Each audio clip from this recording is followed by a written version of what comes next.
Welcome to Just Coffee. My name's Darren, and I cannot wait to introduce our guest for today. He's actually agreed to walk us through everything it takes from the first email you send out all the way to getting that interview offer. And what's really cool is that he offers a very unique perspective, too, actually.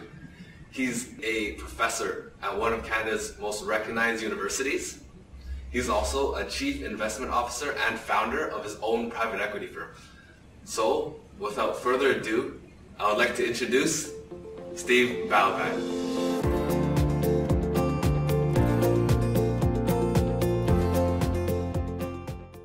So I run a private equity company, Main Capital. We have two portfolio companies, right? A wealth management marketing firm, Wealth Management Canada. We have a branding company, Build Your Identity Design.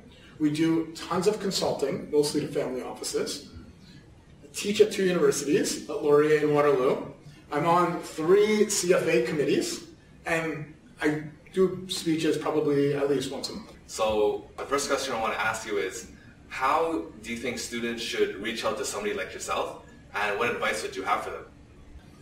What I would say is, when students reach out for people to try to learn more about the industry, right? There's 2 different types of students out there, and I'll use the one that's going to succeed and the one that's not going to succeed. The one that's not going to succeed is a student that just has a blanket email, has a blanket message they send on LinkedIn, and when you get it, you can tell that you're 1 out of 100 people that they've sent this to. Hey, your firm, insert, your firm, it's like is amazing. I would love to learn more. Please meet me. As opposed to, you can tell when someone actually spent the time to learn about you, learn about your firm. And when you get those emails or those LinkedIn messages, you really want to meet them. How do you follow up? I think because that's a big problem I'm facing. How do you go about that? So I'll answer your question, and let's not forget that question. But I want to make another point before we get to it. Whenever you're meeting someone, then the most important thing is to always make sure that you add more value to them than they add to you. Okay, so people like to meet people that help them. People like friendly people. Be friendly, help the other person, and then they're going to want to meet you again. Right? So the best way to follow up is not having to follow up. The best way to follow up is you met someone, you've added value to them, and then you give them a call to action and you say, well, this is how I can help you. Maybe there's a way, why don't you follow up with me and I can help you more. So that's one way, get them to follow up with you. Second way is, let's say you're talking to them and you're finding a way to help them, because that's really what you should be doing. Right? On your first meeting, if you're looking for them, people that you've never met before to help you, you might not be so successful. Maybe you get lucky and maybe you find the 1 out of 10 person who's going to help you, right? Like if someone meets me for the first time and they want me to help them find a job, there's a good chance I'm not going to put them in a priority list ahead of, let's say, my students. I know my students really well. If ever there was a job opening, the first people I would call would be my students, the people I mentor at the CFA, people I work with, right? So someone that just comes to me the first time, there's a good chance that they may be nice, they may be great, but unless it's a perfect fit for someone else, I may not recommend them. But if you come in and then they're kind of looking at, okay, Steve, we've looked at your companies, we looked at some way we can add value, I'm like, okay, wait a second, maybe I want to follow up with you because you're helping add value. And if that doesn't work, what you should do is, so you've had this conversation, you're trying to add value to someone, you learn a lot about what they need, then a few weeks later, send them an article based on what you were talking about. Right? So for example, we do a lot of family office consulting, and we'd be in with a family office, and really what we do for family offices is we help them invest in private companies.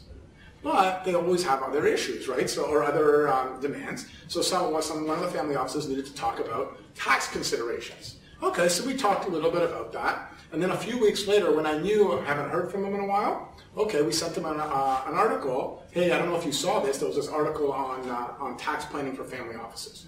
Then the conversation got started again, and then we met again. So the first best way to follow up is to add value to the other person so they want to follow up with you. If you haven't been able to do that, then follow up with something that's interesting to them. And if that doesn't happen, you can follow up, say, hey, I haven't seen you in a while, but if you're adding no value to them, there's a good chance they're not going to want to meet you again. So we're running a bit low on time, but something I'd like to do for the show is ask you a question directly from the audience. Cool. And so Sherry from York University wants to know, is if she doesn't have any prior experience in investment banking or private equity, how can she break into the industry? and whether or not that ever happened in your firm if somebody came into the industry, into your firm with no prior experience.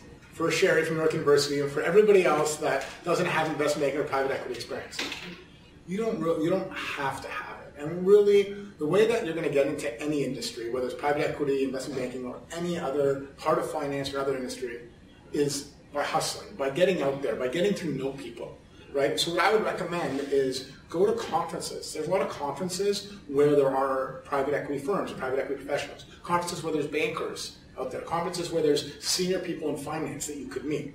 Go to conferences, go to events, meet people, start contacting people, go for coffees, lunches, drinks, whatever you can. Get yourself out there, meet people in the industry, and really, you never know if you can make it that way. And your second part of your question is, that happened at my firm. So I have two people, Bruce Yang and Kathy Shu. Both of them now work for me. They're great, unbelievable, very smart. They both have, Bruce has his 3 levels of CFA he's done, 3 exams, his MBA from Rotman, his PMP, FRM. Kathy has 2 levels CFA as our MBA. They're great. And I met them both at different conferences. So I didn't meet them, I didn't pull them from the investment bank or anything like that. I met them at conferences. So if it happened here, it could really happen. So get yourself out there, is what I would say. So although this is the end of the first video, because I'm thinking about cutting it in half, this wouldn't be the end of our meeting today. So thanks for watching. I'll include a link in the description, and I hope to see you in the next video. So let's just get back to the meeting. A question that I am really interested in is that on the internet there's so many different blogs and info sites that teach you how to answer these investment banking, these private equity questions, right? So how does a student differentiate themselves? So I have this conversation with my students all the time, okay? And students are always like, how do I differentiate myself? Like, so I'm